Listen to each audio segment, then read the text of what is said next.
Hola, hola, ¿cómo les va? Tal como les dije el otro día, vamos a terminar de ver la unidad 1 de esto que llamamos sistemas psicológicos contemporáneos. Ya vimos en la unidad 1 lo relacionado a los emergentes problemáticos de la psicología en pandemia. Estuvimos trabajando tanto en los videos como en el momento sincrónico acerca de ese texto. Y hoy nos quedan ver dos textos de esa unidad para ya pasar a la unidad 2. Hoy vamos a ver desde la biopolítica hacia la psicopolítica, que es un texto escrito por la titular de cátedra, la magistra Patricia Altamirano, y es un texto donde se van a tomar dos grandes teorías, donde hay dos grandes líneas en donde se va a comenzar hablando acerca de la biopolítica, que es un texto o un concepto que proviene de Foucault, y después se va a hablar acerca de la psicopolítica, tomando los aportes de un filósofo norcoreano llamado Byung-Chul Han. Vamos a comenzar con lo de la biopolítica. Antes que nada tenemos que aclarar que todos estos conceptos son conceptos más bien que vienen de un orden filosófico y que tenemos que entender todas estas cuestiones que a lo mejor no las vemos en la literalidad tal cual, sino que hay interpretaciones acerca de cómo suceden estos conceptos.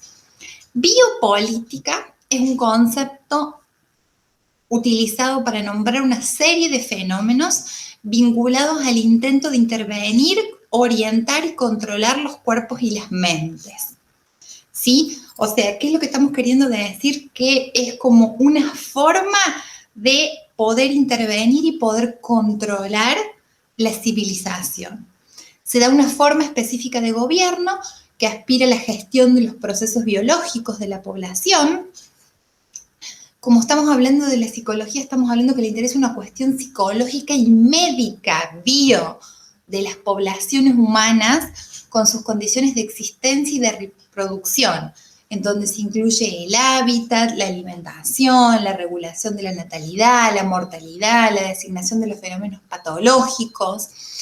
El objetivo es mostrar que distintos tipos de instituciones, rituales y procedimientos están vinculados a formas específicamente de poder, ¿sí? ¿Poder para qué? Para poder intervenir, orientar y controlar los cuerpos y la mente. Poder manejar a la población. Biopolítica, intervenir sobre los cuerpos. Las técnicas que penetran en los seres humanos de lo que denominamos biopolítica son a través de prácticas y discursos y de cómo el poder es esencialmente capilar, una metáfora fluye de abajo hacia arriba y se incorpora a las prácticas en todos los niveles de las relaciones sociales. Foucault, que tal como les dije cuando comencé el análisis de este texto, va a hablar que los cuerpos humanos son siempre parte del campo político, donde las relaciones de poder tienen un control sobre el mismo, que no siempre son necesariamente violentas. A ver, si nosotros a lo mejor tenemos como un pensamiento rápido que decimos forma de gobierno, forma de intervenir, forma de dominar, puede que relacionemos eso con alguna cuestión violenta. No, acá está diciendo Foucault que estamos intentando buscar el control, no que eso tiene que ser necesariamente violento. Ejemplos son la religión, como decíamos antes, por ejemplo. El poder sobre la vida dirige a las personas a internalizar normas y aparatos regulativos. Por ejemplo, vuelvo con el ejemplo que hablaba de la religión. Ojo que estoy dando ejemplo no por nada en particular. El poder se manifiesta en el impulso humano de controlar y modificar la vida. Se lleva a cabo en dos niveles distintos. El nivel de los individuos, por medio de medidas disciplinarias, y a nivel de población, mediante biopoder y sus técnicas, la biopolítica. A ver, acá estamos queriendo describir dos cosas. Que estamos queriendo controlar y modificar en dos niveles distintos. Uno, a nivel de los individuos, a través de medidas disciplinarias que hagan que los individuos actúen de una determinada manera, y a nivel poblacional, utilizando el biopoder para intervenir sobre las vidas, y las técnicas de este biopoder es lo que nosotros vamos a denominar biopolítica. Estos conceptos, tal como lo dije antes, biopoder y biopolítica, se dirigen a estudiar tres modos que constituyen el sujeto, el conocimiento, el poder y el gobierno del yo. La biopolítica es una forma de interpretar la sociedad como un cuerpo que es sometido al control y con la idea de inmunización, de autoconservación del individuo y de la sociedad. Dentro del relato de este texto va a salir un concepto que es el espacio panóptico. Este es un concepto que va a hablar Betam. Betam habla del espacio panóptico como un espacio cerrado, ¿sí? Antes había determinados espacios que se utilizaban en la cárcel como espacios cerrados que uno permitía observar lo que ocurría en un espacio determinado y focalizado. En la modernidad, va a decir Foucault, aparecen nuevas formas de control, más limpias y racionales, como métodos de castigo disciplinario, y un nuevo sistema de poder político para la sociedad que permite controlar los actos sin necesidad que sea en este espacio cerrado, sino que puede ser en diferentes contextos y en diferentes situaciones. O sea que podemos ir más allá de lo que era planteado en el espacio panóptico de las cárceles, sino que podemos controlar utilizando diferentes técnicas en contextos y en situaciones diversas. Como dije antes, estos son conceptos relacionados a lo que es biopolítica, biopoder. El texto se llama de la biopolítica a la psicopolítica. La profesora Altamirano va a tomar los aportes de este filósofo norcoreano, que nunca me sale si lo pronuncio bien o lo pronuncio mal, pero que es Byung-Chul Han, que va a hablar del panóptico digital. Recuerden que recién hablamos del espacio panóptico como algo cerrado que permitía el control, que en la modernidad eso se fue abriendo cada vez más y que a este espacio cerrado de control se podían utilizar distintas técnicas de control para controlar en diversas situaciones y en diversos momentos. Vamos a ver qué nos dice Byung-Chul Han. Byung-Chul Han dice que ya no va a haber un ojo vigilante con la capacidad de mirar sin ser visto, mientras los moradores de las celdas se saben observados y sin posibilidad de comunicarse entre sí.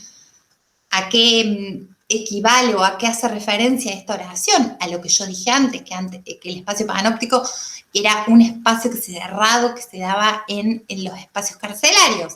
Hoy en día dice que no se puede mirar sin ser visto y sin la posibilidad de comunicarse entre sí. Ya no hay un ojo vigilante con la capacidad de mirar sin ser visto mientras los moradores de las celdas se saben observados.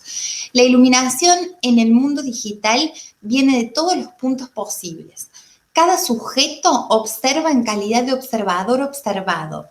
La hipercomunicación que hoy estamos viviendo como forma de vigilancia y autovigilancia introyectada se ha hecho ilimitada. Piensen un poco en lo que estamos viviendo actualmente, si bien actualmente estamos viviendo esto llevados por la situación de la pandemia que nos llevó a tener una hipercomunicación. Yo creo que esto ya había comenzado previo a la pandemia, que por supuesto luego se agudizó.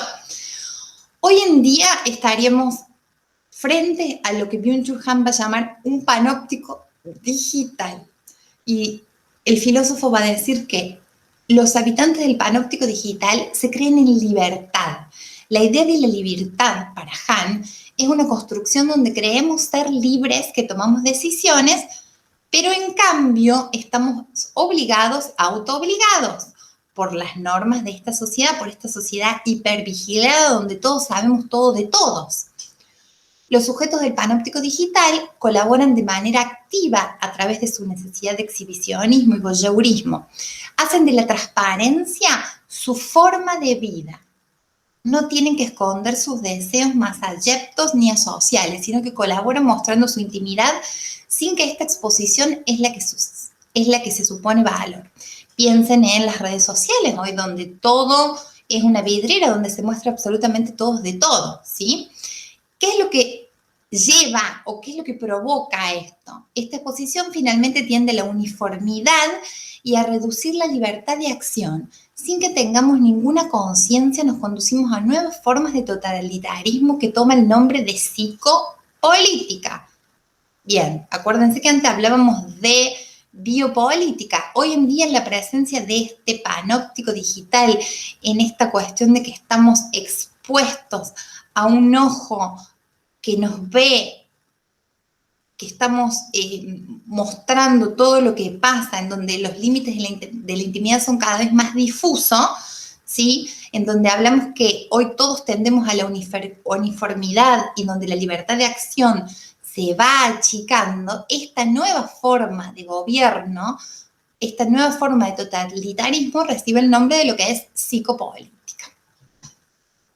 Mientras la biopolítica como concepto trata los fenómenos de la incidencia del poder en los cuerpos, la psicopolítica se centra en el moldeamiento de los valores.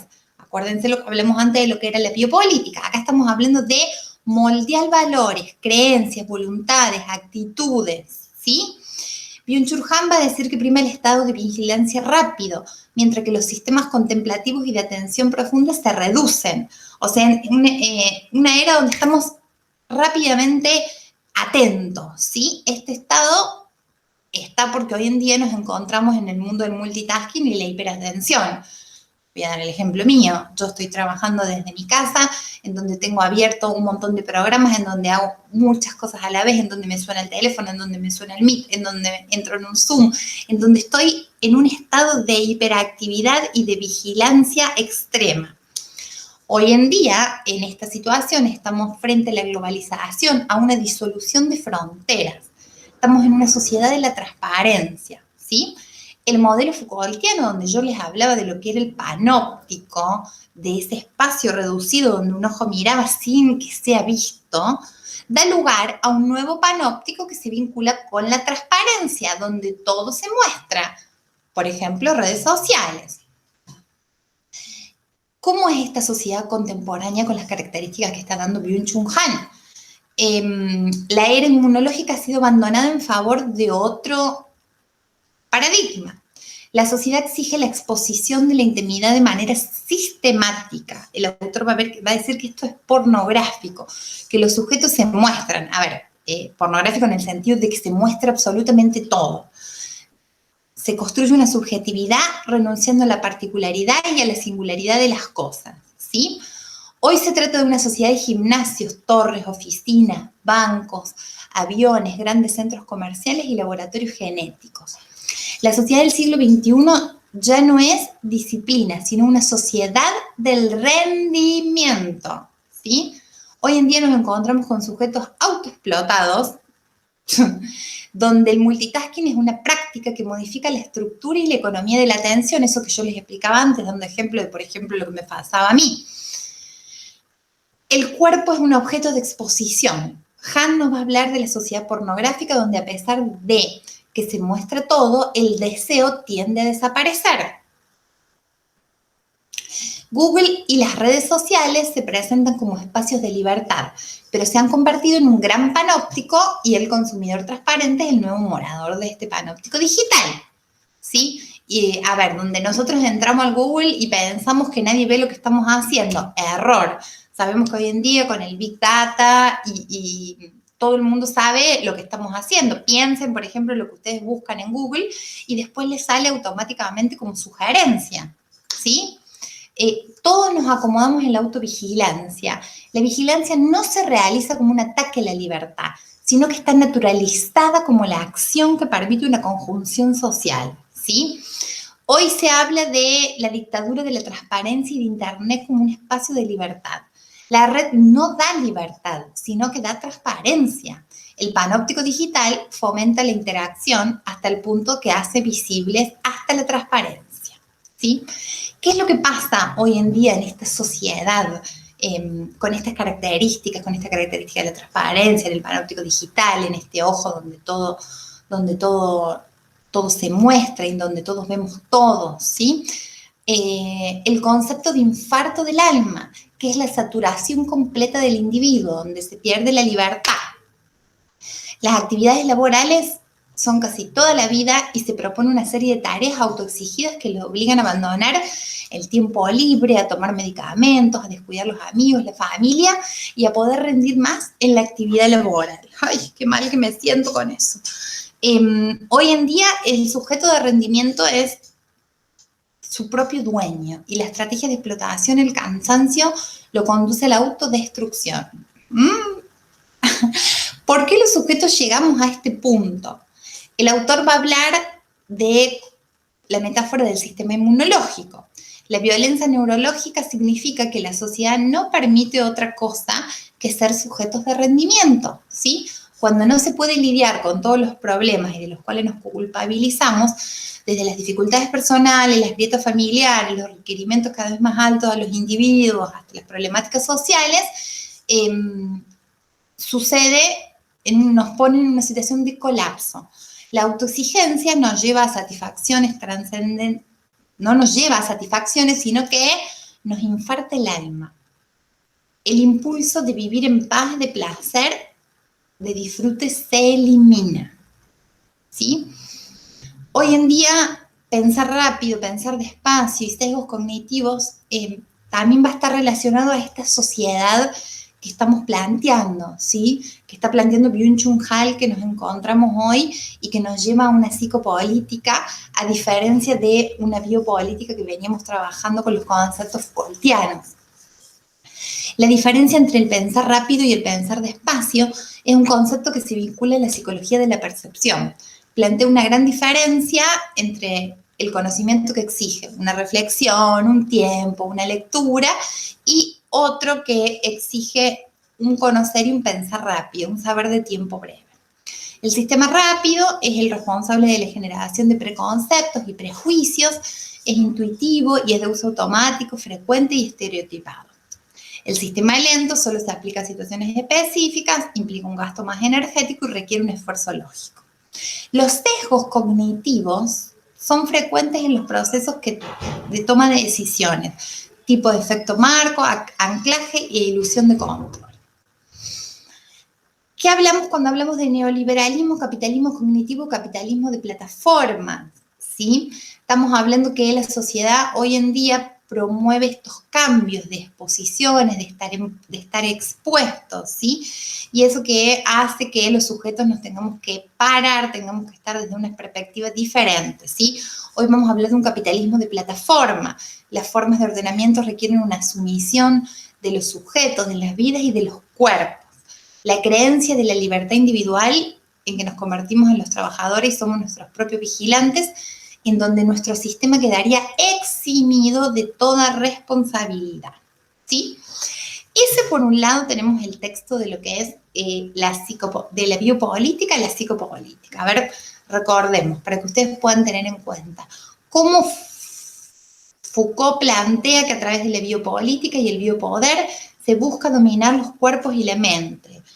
Ahí hicimos un repaso sobre el concepto de cuerpo, sobre las diferentes formas de autoridad, sobre las diferentes formas de vigilancia, y vimos lo que era la biopolítica. Luego nos fuimos a Byung-Chul Han para ver lo que es la psicopolítica, cuáles son las características de la sociedad que hoy en día tenemos, cómo estamos expuestos, a qué nos lleva a esto, cuál es el concepto de infarto del alma y qué es el neoliberalismo y el capitalismo de plataformas como característica de esta sociedad actual. Rápidamente vamos a hablar del texto ahora de el profesor Gómez, que es el profesor adjunto de esta materia y el vicedecano de la facultad. ¿Qué nos dice este texto que nos va a introducir a conceptos interesantes y que hoy en día podemos analizar con un claro ejemplo con lo que pasa con la pandemia del COVID y con las noticias que tenemos en los diferentes medios de comunicación? El acceso a Internet mediante dispositivos móviles que están al alcance de cada vez mayores franjas ha modificado nuestras formas de comunicarnos. Va a introducir el concepto de regímenes de verdad, que después vamos a ver nosotros regímenes de verdad en Rawls, cuando veamos en la unidad 2 lo que es historia, sociología, bueno, ya vamos a entrar en eso. Regímenes de verdad habla de que la crisis del sistema capitalista, que en 2008 pegó un salto profundizando en desigualdad en los ingresos, llevó al desencanto masivo con los organismos de representaciones tradicionales, en donde nos lleva a una desconfianza en las instituciones. Los medios de comunicación no son excepción a esto, que nosotros, ¿qué quiere decir? Que nosotros también desconfiamos de lo que nos dicen los medios de comunicación, y la información compartida por quienes están en contacto con nosotros nos resulta más confiable que la de los medios de comunicación, ¿sí? Empezamos a descreer que aquello que es establecido como una verdad absoluta lo sea así.